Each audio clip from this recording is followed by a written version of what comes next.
Assalamualaikum warahmatullahi wabarakatuh. Perkenalkan, nama saya Abdul Falkilisba dari kelas 12 IPA 6. Hari ini saya akan menjelaskan tentang demokrasi liberal. Ada yang tahu nggak nih demokrasi liberal? Jadi, demokrasi liberal adalah sistem demokrasi yang berdasarkan paham liberal atau menjunjung tinggi hak individu, di mana terjadi pemisahan tugas antara kepala negara dengan kepala pemerintah. Dan berikut ini adalah sistematika demokrasi liberal dengan sistem parlementer yang kalian simak ya.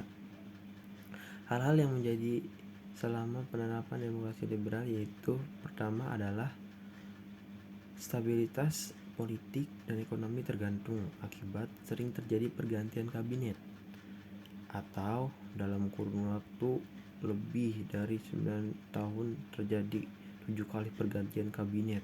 Yang kedua, terjadi konflik politik di parlemen. Dan yang ketiga, muncul pergolakan di daerah. Lalu ada beberapa kabinet yang diganti dalam kurun waktu kurang lebih 9 tahun. Yuk kita bahas. Jadi, terdapat 7 kabinet yang terjadi dalam kurang lebih 9 tahun. Yang pertama, ada kabinet Nasir. Dengan prestasi Indonesia masuk jadi anggota tidak tetap DKPBB dengan urutan ke-60. Kedua, kabinet Sukiman. Prestasi membuat konsep tentang otonomi daerah, standarisasi upah buruh, kebijakan THR. Ketiga, kabinet Wilopo dengan prestasi menyusun rancangan undang-undang pemilu. Yang keempat, kabinet Ali dengan prestasi berhasil menyelenggarakan konferensi Asia Afrika dan Irian Barat bergabung dalam NKRI. Dan yang kelima, ada kabinet Burhanuddin Harahap dengan prestasi berhasil menyelenggarakan pemilu 1 dalam 2 tahap. Keenam, ada kabinet Ali II dengan prestasi membatalkan hasil KMB atau kelompok bersenjata pembentukan provinsi Irian Barat. Yang ketujuh, ada kabinet Juanda atau Zaken. Kabinet dengan prestasi berhasil menentukan batas teritorial perairan Indonesia dalam bentuk deklarasi Juanda dan Monas tentang pembangunan daerah. Nah, tadi itu adalah beberapa prestasi dari masing-masing kabinet. Dan sekarang kita akan membahas kegagalan dari masing-masing kabinet. Yang pertama, ada kabinet Nasir. Dengan kegagalan tidak mampu menyelesaikan masalah Papua atau Irian Barat. Yang kedua, kabinet Sukiman. Dengan kegagalan Indonesia hampir terjebak masuk ke dalam blok barat. Jika Sukiman menandatangani perjanjian MSA.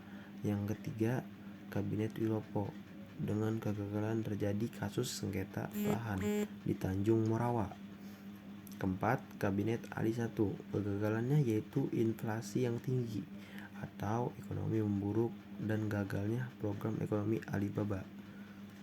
Kelima, kabinet Burhanuddin Harahap. Dengan kegagalan konflik di parlemen sebagai dampak hasil dari pemilu. Keenam, kabinet Ali II. Kegagalan terjadi perpecahan di tubuh politik Masyumi.